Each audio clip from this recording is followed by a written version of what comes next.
Okay. Anyway, we're talking about friendships, and one of the differences between Reddy and I is that Reddy has maintained a number of very long-term friendships, which is something that has eluded me in my lifetime, and I'm not sure why.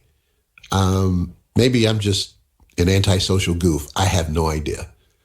But for whatever the reason, I don't have like long-term friendships like some people, maybe a lot of people have, like friendships that go back to grade school, or sometimes even predate grade school. Like I've heard stories of people who they were put out on the lawn to get some sun when they were still in diapers, and then the neighbor put their kid on the same lawn, on the same blanket on the lawn, and they bonded as friends there, and 50, 60 years later, they're still friends. Sometimes, if it's a match, they get married.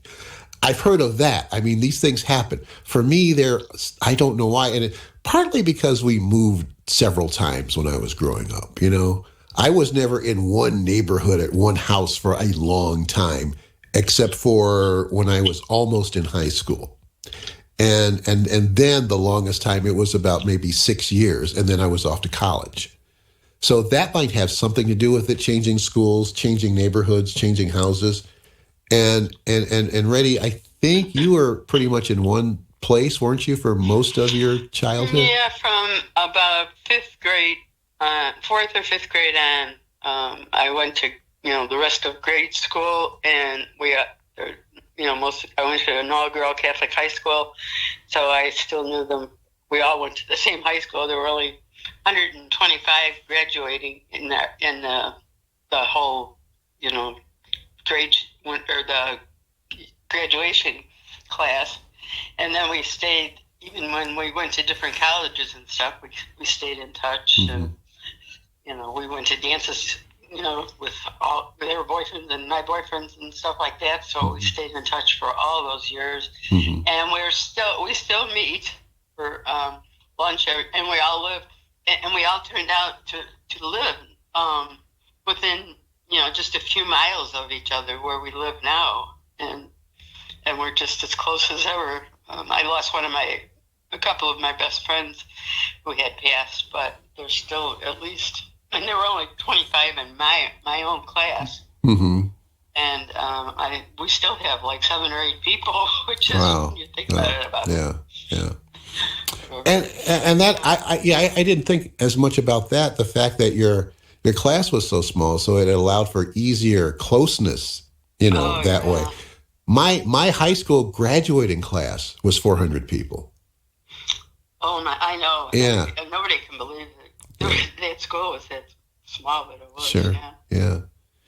And I think that's, I mean, when I was coming up, it was on the tail end of the baby boom, and a lot of crowded classrooms, lots of kids. I mean, 35, 40 kids packed into one classroom that was built for maybe 25. And the schools.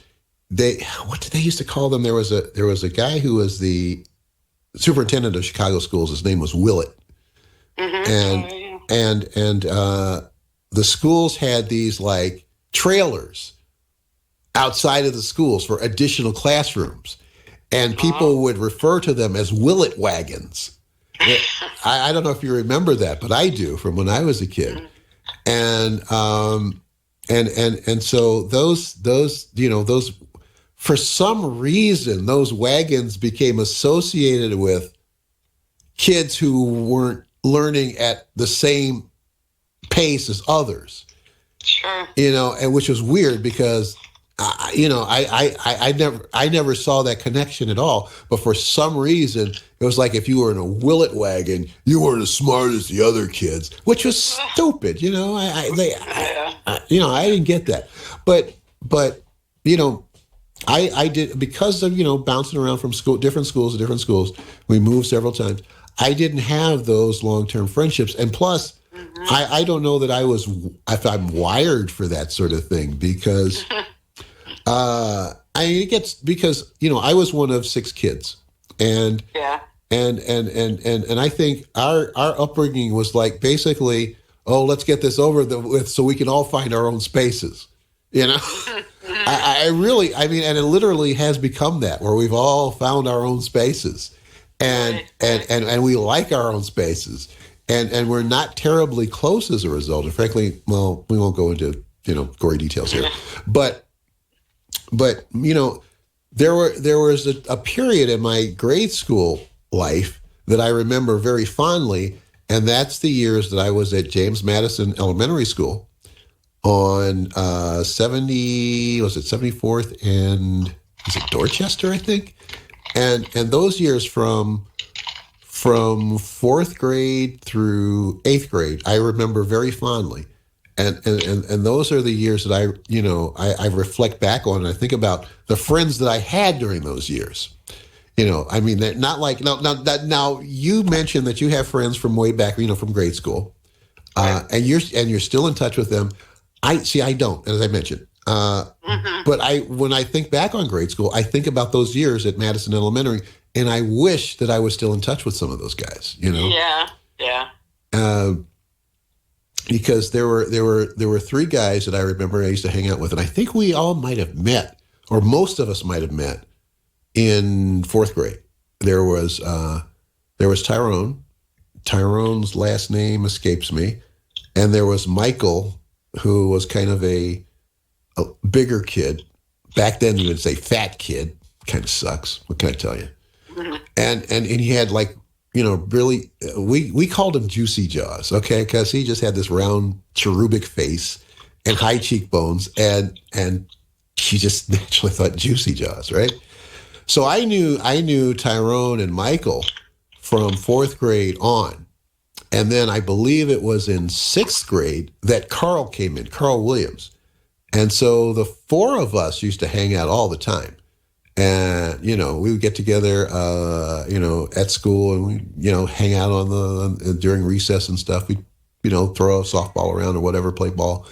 And then after school, we might, go to like a little lunch place or a little restaurant for, like you get afford some fries. Hey, I got some extra money, man. Let's go get some fries for Miss Johnson's, and we'd all pull our money together and get a big bag of fries for Miss Johnson's. And of course, they wanted ketchup on their fries. I hated ketchup on the fries, but I learned to like it because, I'm being outvoted by three other guys. So the ketchup on the fries. I'm like, okay, I guess I'll eat them. And you learn to appreciate them. And but those guys, I wish I had been able to keep in touch. I mean, from what I understand, I forgot there's one other person. There was a fifth person, and that was Kaylee Williams, who was absolutely crazy. Kaylee was one of those guys, and everybody knew a guy like this who would who would do anything on a dare. I once saw Kaylee jump off the roof of a 3-story building. Oh my God. And he landed in the grass. And he kind of rolled. He bounced and rolled, dusted himself off, and walked away. That was Kaylee, and I think he went on to some minor notoriety as an athlete in either high school or college. But he would do those kinds of things, and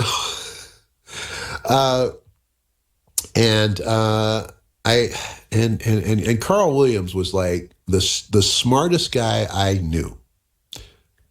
Carl was very, very, he picked up things very easily and very quickly. And then there was Michael, Juicy Jaws, who was just funny, the funniest kid I knew. So you had this combination, and there was me sort of like, I don't know, hovering kind of in the middle there. Tyrone was like, he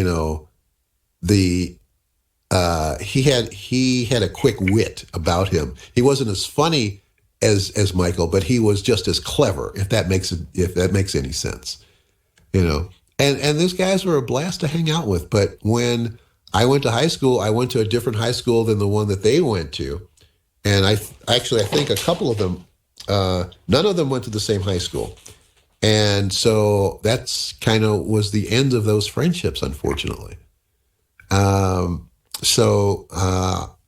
I have no idea where they are, what they're doing, how they're doing. I hope they're doing well.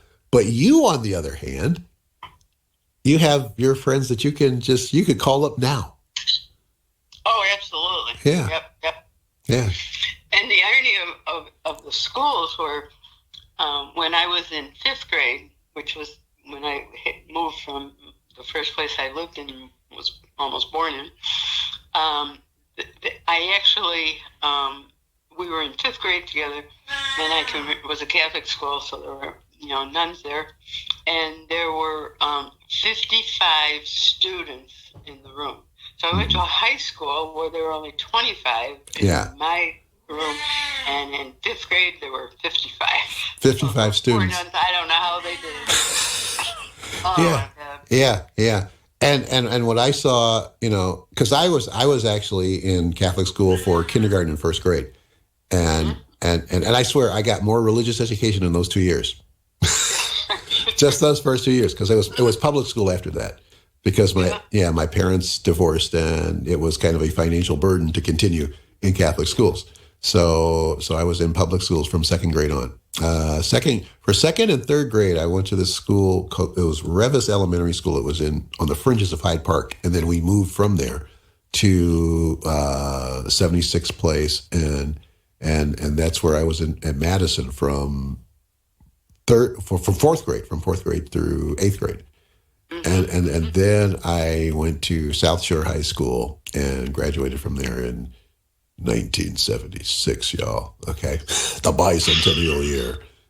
Shut up. I'm not even going there. So anyway, I'm gonna turn it around because I like to ask the class stuff. Do any of you folks have friends that you've known from like early, like very early, very young childhood? I'm curious about that because I'm the freak here in that I don't. Redi does, and I suspect that probably some of you have. And I think part of it has to do with, if you stayed in one place for a long time. And Brandon's saying none that he talks to. Okay. So Brandon's like me, I suppose. I don't know if you moved a lot growing up or if that was a factor, or if you just got tired of folks after a while. It happens. But yeah, I'm just curious if anybody has those kinds of long-term friendships, because I seem to, for some reason, just never keep in touch. Okay, yeah, I think that happens. So it's not like you dislike those folks; it's just that you're not in touch with them. Do you have a way to get in touch with them? Because there's actually a connection between this topic and what we were talking about earlier. And that's that Redi and I fell out of touch, mainly because of me, because my devices, you got to pay to keep them going, and I couldn't pay to keep them going. And so we just kind of fell out of touch for a while. And it took me a while to get back to the point where I could have devices again that I could keep in touch with. And then I discover in just kind of putting my accounts on the phone, like, holy moly, this email. It's from Redi. Oh my gosh. And the last thing I expected was to get an email from her or any kind of communication, because I figured that she had come out here and she couldn't get in touch with me and said, oh, screw this guy. I'm done with him. How dare he not show up when I come to San Diego? Tell him I'm going to be here. Yeah, you don't. Yeah, exactly. Turns out she never came out. But I didn't know that. So I was just wondering because I just, like I said, Redi, other people I know who've had friendships that last a long time, I think they have something that I'm missing, and I wish I had that, but I don't. I mean, I'm okay with it. I don't obsess about it, but I wish that I still had those long-term friendships. Like I would love to be able to, call up Carl or Tyrone or Juicy Jaws and say, hey, let's get together for a beer. I'm in San Diego. Come on, fly out. Where the hell are you? Oh, we're in San Diego too. Wouldn't that be cool? And let's get together for a beer. Let's go watch the Padres, except when they play the Cubs, because we're all going to be rooting for the Cubs, Oh, no, man, I'm a Sox fan now. Oh, when did that happen? Oh, a long time ago. Cubs suck. I mean, and you do have Rick and Randy. yeah, you guys have been friends a long time, haven't you? but not nearly as long as you and your friends. Oh, no, yeah, right. I mean, yeah. Rick and I met Rick when I moved upstairs at Sears from the 26th floor advertising department to the 27th floor video department, and that was in 1987. So I've known Rick since 1987. Now, for some of the folks in here, that's longer than they've been here. They haven't been here since 1987. So, I mean, they came later. But for me, I mean, that's a long time. But I know people who've known people from the 60s, and they're still in touch with them today. Yeah. So that to me is really long term. But I guess, maybe I shouldn't take that for granted. Rick and I have known one another for a very long time. And you see how he bailed out on me like a half hour into the damn show? So I must not be that good a friend. Damn him. He wants me to do a show with him tomorrow? Starting at 9 a.m. Central Time for 3 hours on Studio B. Well, we'll be doing a little bit of this, but playing some more music. How's that for sneaking in a plug, y'all? Okay, so I had to get the story of how I met Rick. That I could tell you that now, frankly. Rick and I worked together. It was simple as that. Rick was a video engineer at the time I met him. He was working in the Sears TV studio, the video department, which is where I went to after being an advertising copywriter for 8 years. One of my last assignments as a copywriter was to work with the Special Projects Group. And what the Special Projects Group is there was a group of writers and also artists, layout artists, who worked on ads for special events and also wrote live read radio scripts that were distributed to radio stations across the country. And we also wrote in-store scripts for voiceovers that were recorded for the stores, for promotions and things like that. And there was a guy who worked as a video director who was the voice for those things. He did things, catalog scripts as well as retail store scripts. So if you ordered from the Sears catalog, when that order was ready for pickup at a Sears store, if you had chosen to do that, you would get a call and a recorded voice would tell you, your catalog order is ready for pickup at your Sears store at blah, blah, blah, blah, blah, blah, blah. Well, the guy who recorded all that stuff was this video director. So I would write scripts for that occasionally and would go up and supervise those recording sessions. The guy's name was Parker Grunwald. And you think I look like Santa Claus? He looked like Santa Claus. I'm here to tell you. And of course, back then my hair was not gray. And so I would act as the producer of those sessions. And the audio engineer that I worked with was a guy named Ken Patke. Brilliant engineer. Kind of a different guy. We'll put it that way. Different. He was a different sort of guy. He was a little on the wild side, okay? He was a character. Okay, there's so much more I want to say, but we'll save that for the future. And anyway, one day after one of those recording sessions, Ken mentioned to me that a couple of the producers were retiring. And he said, you might want to inquire about one of those openings. And I thanked him for that little tip. And I went through the process, and needless to say, I got hired. I will tell those gory details at another time. And so that's where I met Rick. Rick was one of the video engineers. One of the first projects I worked on was I wrote a script for a video Christmas catalog that we were putting together for the catalog division. And what the finished product was going to be sent out VHS tapes and a part of a package, and you pop the tape in your VCR and you watch this show. And there were, at the end, there were plugs for certain products that you could order from the Christmas catalog, and you also got a Christmas catalog for the other stuff that, you know, too numerous to put in the video. So Rick was the audio engineer for that project. So we started working together right off the bat. And we worked on a number of other projects. Eventually, Rick transitioned into being, as you know, IT became more important to the functioning of our company. Rick transitioned to being the IT guy. And so Rick, you know, was working in the IT department. I was, you know, working with him on a different role then. You know, if my computer wasn't working, he was the guy you saw.